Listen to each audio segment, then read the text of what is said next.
오늘 우리에게 주시는 하나님의 말씀은 누가복음 11장 1절에서 13절까지 말씀을 한 절씩 교독하겠습니다.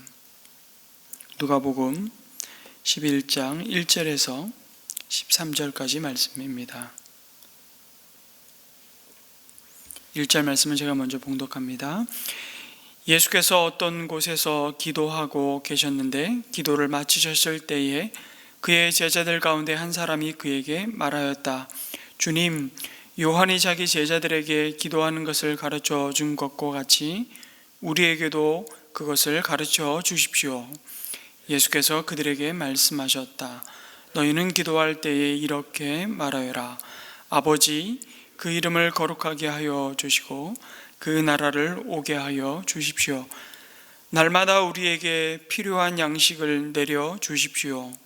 우리의 죄를 용서하여 주십시오. 우리에게 빚진 모든 사람을 우리가 용서합니다. 우리를 시험에 들지 않게 하여 주십시오. 예수께서 그들에게 말씀하셨다.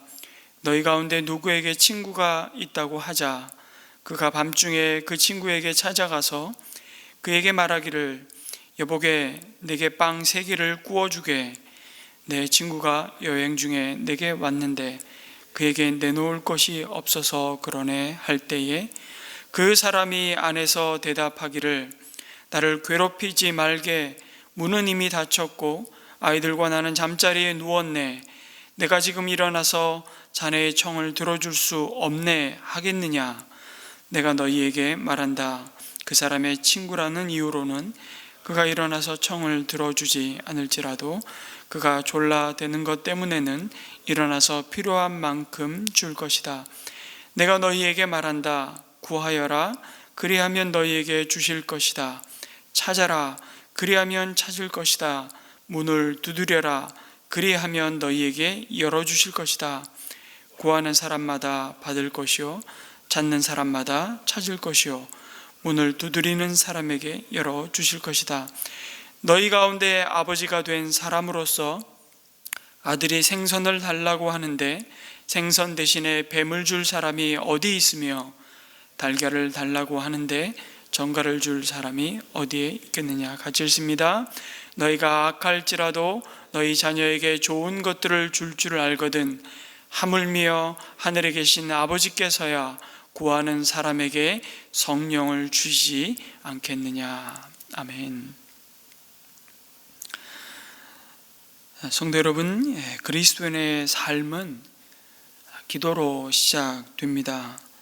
예수님을 나의 구주와 내 삶의 주인으로 영접하는 순간부터 우리는 기도 학교에 입학생이 됩니다. 그리고 그날부터 평생을 통해서 배워야 할 가르침이 있다면 그것은 바로 기도일 것입니다.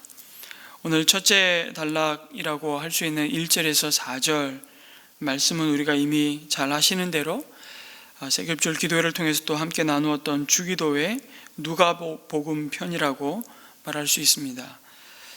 예수님은 이 주기도를 통해서 우리가 무엇을 기도해야 할지를 가르치셨습니다. 그렇다면 오늘 이어지는 5절부터 이어지는 2가지 비유의 말씀은 그러면 어떻게 우리가 기도할 것인지 그 기도하는 자의 자세와 방법을 가르치고 있다고 할 수 있습니다. 이 비유의 초점은 2가지입니다. 하나는 지속적으로 기도해야 한다는 것이고, 둘째는 신뢰하고 그 하나님을 믿음으로 기도해야 한다는 것입니다. 이 2가지 교훈을 전달하시려고 예수님은 비유로 말씀을 하고 계시는데요. 한 친구가 자신의 집을 방문한 친구에게 대접할 것이 없자 한밤중에 친구의 집 문을 두드리면서 빵 3개를 구워달라고 간청을 합니다.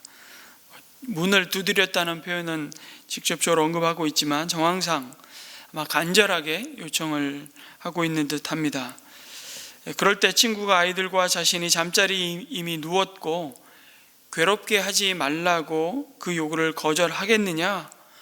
반어법이죠. 그럴 수 없다. 이렇게 말씀하시면서 좀 이해하기 약간 어려운 말씀을 비유로 가르치십니다. 그 사람이 친구라는 이유로는 그가 일어나서 청을 들어주지 않는다고 가정할지라도 그가 졸라대는 것 때문에라도 필요한 만큼 그 친구의 청을 들어주지 않겠느냐, 이 비유로 기도를 가르치십니다.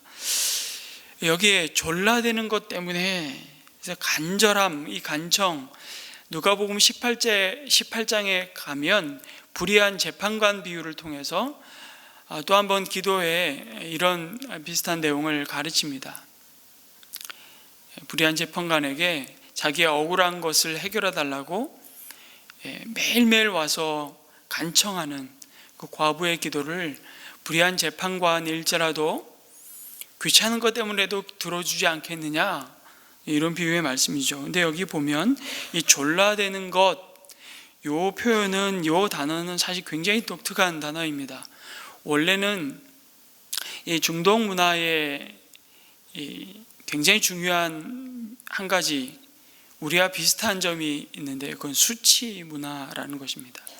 지금도 이란에서는 얼마 전에도 남편이 아내를 살해하는 명예살인이라고 하죠. 가문에 굉장히 수치스러운 일을 일으킨 이 여인에 대해서 사적인 살인을 하는, 또 그것에 대해서 굉장히 정당성을 부여하는 아주 고약한 문화라고 할 수 있죠. 이 말씀은 지금 중동 지방의 대부분의 여행자들이 낮에는 장렬한 태양빛으로 인해서 그 뜨거운 낮에는 여행을 하지 않고 주로 해가 뉘엿뉘엿 할 때 먼 길을 떠나고, 또 밤에 이제 누구의 집에 문을 두드리는, 나그네를 그리고 대접하고 영접하는 것은 개인의 문제이기 전에 그 공동체 전체에 굉장히 중요한 손님을 대접하는 문화, 그리고 그 손님을 거절할 때 그것은 그 개인이 거절한 것이 아니라 그 공동체가 그 나그네를 대접하지 않는 굉장히 수치스러운 문화였습니다. 그래서 여기 졸라대는 것 때문에 라는 것은, 이 단어 사실은 수치스러움 때문에라도 라고 번역할 수 있습니다. 그것 때문에라도 그 친구의 청을 들어주지 않겠느냐. 그리고 이 청을 요청할 때 적어도 빵이 있고 없고의 이 모든 간음을 이미 그 공동체는 다 알고 있는 문화를 우리는 좀 이해할 필요가 있습니다. 화덕에 빵을 구울 때 함께 구웠고 그걸 함께 나누었고, 그래서 매일매일 하루를 지난 빵, 이틀 지난 빵을 대접할 수 없는 문화이기도 했습니다. 먹던 음식을 대접할 수 없었고 하루 이틀 지난 음식을 대접할 수 없었던 그 문화를 우리가 좀 이해할 때, 그날 구운 화덕에 함께 공동으로 굽고 나눈 빵이 누구네 집에는 여유가 있다는 것을 서로 속속들이 다 아는 거죠. 그래서 이 친구의 집에는 빵이 있다는 것을 알고 아마 두드렸을 겁니다. 그에게 가면 빵을 구할 수 있을 것이다. 그리고 우리 마을의 공동체에 온 손님을 대접하지 않는 그 수치스러움 때문에라도 한밤중이지만, 무례하게 보일지 모르지만 필요한 만큼 그 친구의 청을 들어주지 않겠냐, 이 비유를 가르치고 있습니다. 근데 이 비유를 이렇게 적용하지는 마십시오. 하나님은 굉장히 주기를 원하지는 않는 분인데 우리가 막 졸라대면 정말 쪼른다 그러죠. 쪼르면 할 수 없이 주시는 분이라는 식으로 받아들이면 안 됩니다. 이 비유를 통해서 예수님이 주시는 기도의 가르침은 이것입니다. 이렇게 해서라도 사람들은 자기의 필요를 얻는데, 그 다음 말이 중요하죠. 사실은 하물며 하나님이 어떤 분이신데 그것을 안 주시겠느냐는 교훈을 주고 있습니다. 여러분, 하나님이 어떤 분이십니까? 우리가 늘 염두하고 기억해야 할 것은 기도하는 그 기도자의 열심과 정성보다 우리의 기도를 들으시는 그 하나님이 누구이시고 우리의 기도의 대상이신 하나님이 어떤 분이신지를 아는 그 믿음과 신뢰와 지혜가 너무나도 중요하다는 것입니다. 하나님이 억지로 주시는, 마지못해 주시는 그런 분이 아니십니다. 여러분, 기도하실 때마다 하나님을 향해 우리가 마땅히 품어야 할 믿음은 바로 이것입니다. 로마서 8장 32절의 약속의 말씀을 늘 붙들고 우리가 간절히 하나님 앞에 부르짖는 것이죠. 자기 아들을 아끼지 않으시고 우리 모두를 위하여 내주신 분이 어찌 그 아들과 함께 모든 것을 우리에게 선물로 거저 주지 않으시겠습니까? 라고 말씀하십니다. 여러분, 하나님은 주무시는 하나님이십니까? 그래서 정말 밤중에 가서 우리가 흔들어 깨워야만 마지못해 일어나시는 그런 하나님이신가요? 아닙니다. 하나님은 말씀하시죠. 하나님은 졸지도 아니하시고 주무시지도 아니하시는 하나님이라고 말씀하십니다. 사람들은 어떻게 해서라도 자신의 필요를 얻기 위해 어떤 비용을 치르더라도 요구를 관철시키려고 때로는 무리하게 요구하기까지 하는데, 그런데 하물며 하나님은 그 누구보다 더 후하시며 더 관대하시며 그 누구와도 비교할 수 없는 사랑으로 그에게 기도하는 그 백성을 지켜보신다고 말씀하십니다. 내 머리카락까지 다 세시며 우리의 모든 형편을 헤아리시는 그러한 하나님이신데 왜 기도하지 않느냐고 도전하시는 것입니다. 물론 이 끈기 있는 기도는 고집을 부려서 내 뜻을 관철하는 기도가 아닙니다. 그것은 주님의 권능을 절대적으로 의존하는 기도입니다. 실제적인 필요를 주님께서 책임져 주실 것을 믿고 드리는 기도입니다.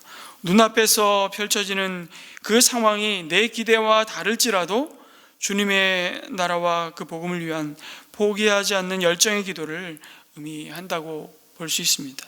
그리고 여러분, 이 비유의 가르침을 잘 보시면 늦은 밤중에 친구에게 방을 구하는 이 친구는 사실 자신의 필요를 구하는 자라기보다는 자신의 집을 찾은 친구의 필요를 채우기 위해 간청하고 있는 것을 봅니다. 바로 중보기도의 모습이죠.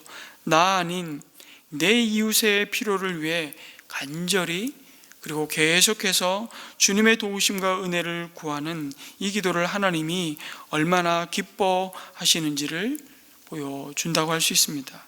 그러시면서 주님은 구하여라, 찾아라, 두드리라 이렇게 명령하십니다. 여러분, 이 구하라, 찾으라, 두드리라 이 명령형은 시제를 보면 현재입니다.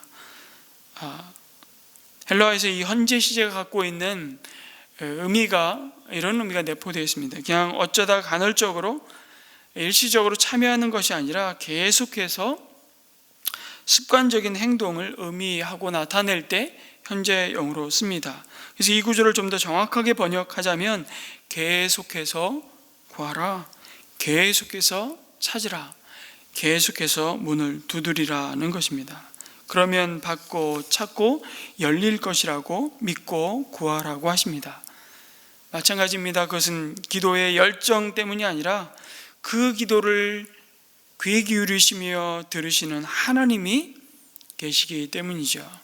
그래서 이어지는 9절에서 13절에 가르치고자 하시는 것은 사실 기도자의 열정, 아주 끈질긴 태도도 중요하지만 그보다 기도에 응답하시는 하나님의 선하고 신뢰할 수 있는 그 성품을 강조하고 있습니다.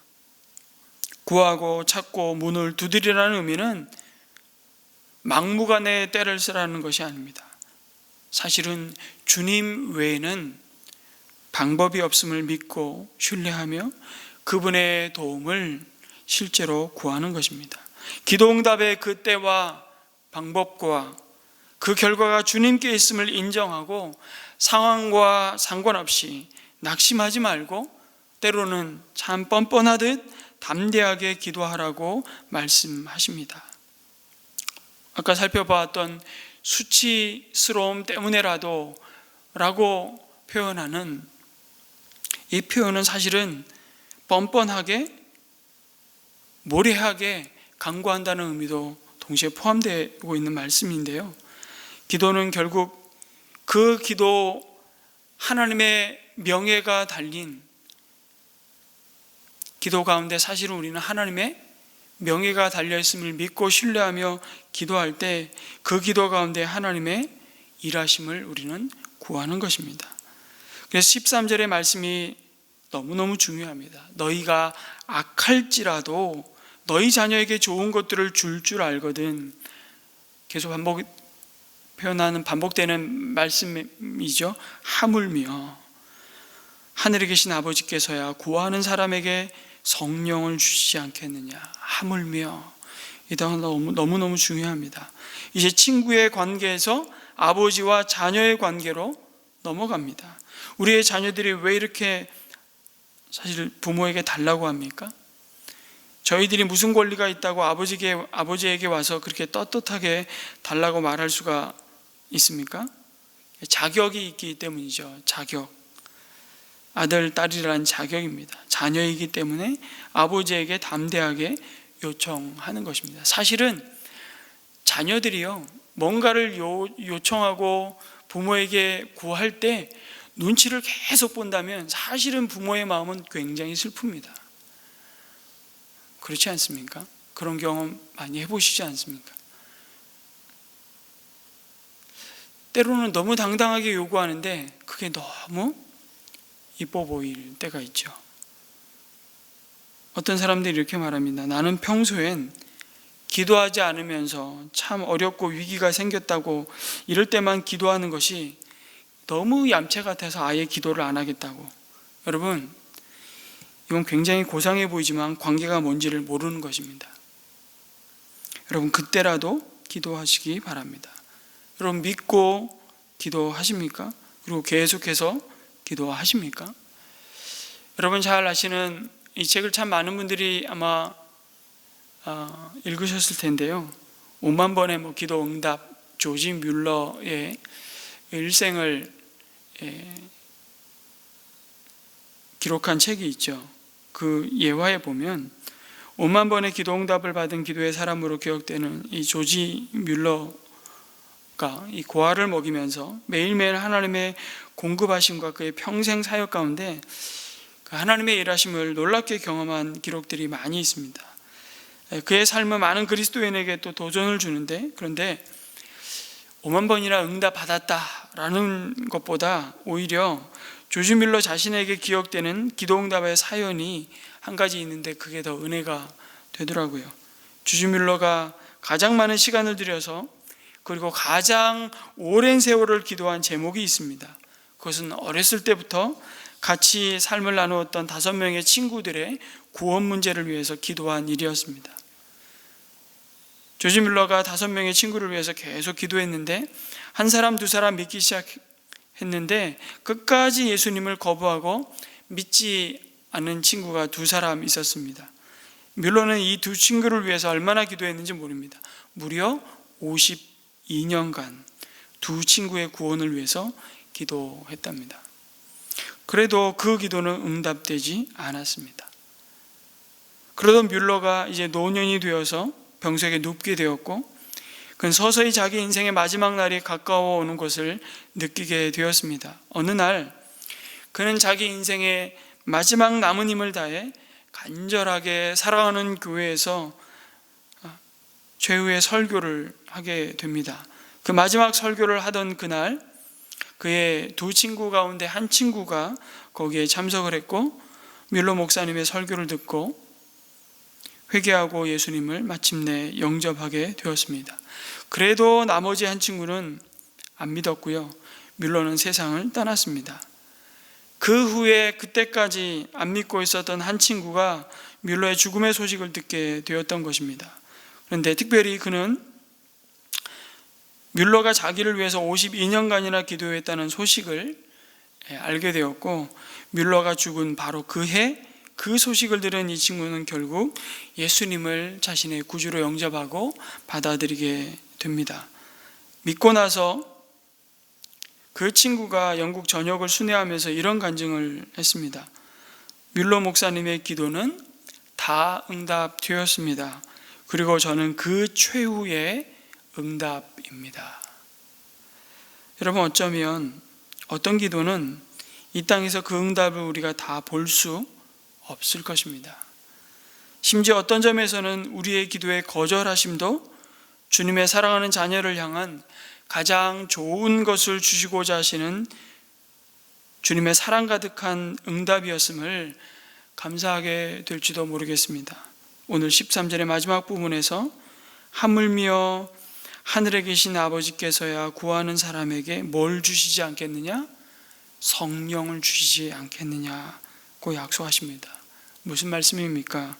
이미 우리는 가장 좋은 하나님 자신을 선물로 받았음을 기억하라는 것입니다. 또한 기도는 보이지 않지만 우리가 기도하는 그 순간 우리 삶의 이 땅의 모든 역사의 배후에서 보이지 않는 영적 세계에서 하나님은 성령님을 통해서 오늘도 놀라운 생명의 일을 이루어 가고 계심을 바라보라고 도전하십니다. 한마디로 성령 안에서 하늘 아버지께서 예비하신 좋은 곳이 사실은 다 우리에게 주어졌음을 믿으라고 말씀하십니다. 그래야 우리는 지속적으로 담대하게 기도할 수 있습니다. 지금 이 순간에도 성령 하나님은 우리가 무엇을 기도해야 할지 알지 못할 때에도 말할 수 없는 단식으로 우리를 위해 기도하시며 우리를 도우시고 우리를 붙드시는 보혜사 하나님이시라고 말씀하십니다. 거룩한 영이신 성령이 우리와 언제나 함께 하셔서 오늘도 이 하루길을 걸어가며 우리의 걸음걸음을 앞서 인도하시겠다고. 그래서 오늘 이 아침 우리가 기도해야 할 제목이 있다면 하늘에 계신 아버지께서는 그 당신의 명예를 걸고 우리의 기도에 응답하시는 분이심을 믿고 신뢰하며 우리가 포기하지 않고 하나님 앞에 엎드려야 할 기도의 제목을 다시 한번 또 올려드리는 것입니다. 약속하십니다. 하물며 하늘에 계신 아버지께서야 구하는 사람에게 성령을 주지 않겠느냐 말씀하십니다. 여러분, 우리는 이미 성령 하나님을 모시고 사는 자들입니다. 그러나 계속해서 우리는 성령의 충만을 구하셔야 됩니다. 성령의 거룩하심과 그 은혜의 담비를 내려주시도록 구하고 찾고 두드리시라고 말씀하십니다. 계속해서 믿음으로 기도하는 자리로 나아갈 때 오늘도 하나님의 이름이 거룩히 여김을 받으시며 하나님의 나라가 임하시옵소서라고 오늘 이 아침 기도했으면 좋겠습니다. 특별히 여러분, 내일 오후 4시에 수영전 모임이 있습니다. 한 10여 명 넘는 분들이 초대를 받으셨고 참석하시겠다고 소식을 전해 오셨습니다. 마지막까지 그들의 마음과 또 상황을 주님께서 선하게 인도하여 주시고 그들의 다친 마음 어떤 형편에 있든지 우리는 다 헤아릴 수 없지만 하나님께서 생명의 복음이 선포될 때 문 두드리시는 예수님의 음성을 듣고 주님 앞에 나오며 그 인생 가운데 하나님이 약속하신 영원한 생명을 덧입는 구원의 기쁜 은혜가 부어지도록 위해서 기도해 주셨으면 좋겠고요. 계속해서 코로나 확진 판정을 받으시고 치유와 또 회복의 시간을 보내고 있는 많은 우리 성도님들의 가정이 있습니다. 특별히 우리 김샘 강수사님과 사모님이 또 확진이 되셔서 우리 김샘 강수사님은 병원에 입원 중이신데 속히 그 호흡 가운데 어려움을 잘 극복하고 일어서실 수 있도록 위해서 기도해 주시고, 오늘은 특별히 금요일 목장 모임을 위해서 기도하는 날입니다. 우리 목장 가족들을 위해 또 기도하며 우리 목장이 주님의 흠도 티도 없는 영광스러운 주님의 교회로 지어져 가고 세워져 가며 목장을 통해 우리가 늘 품게 되는 영혼 구원하여서 제자 만들고 새 생명이 태어나는 그 기쁨을 우리 모든 목장들이 맛보고 누리는 목장 모임이 될 수 있도록 그래서 같이 한번 기도하겠습니다. 기도하시고 개인의 기도 제목 올려드리겠습니다.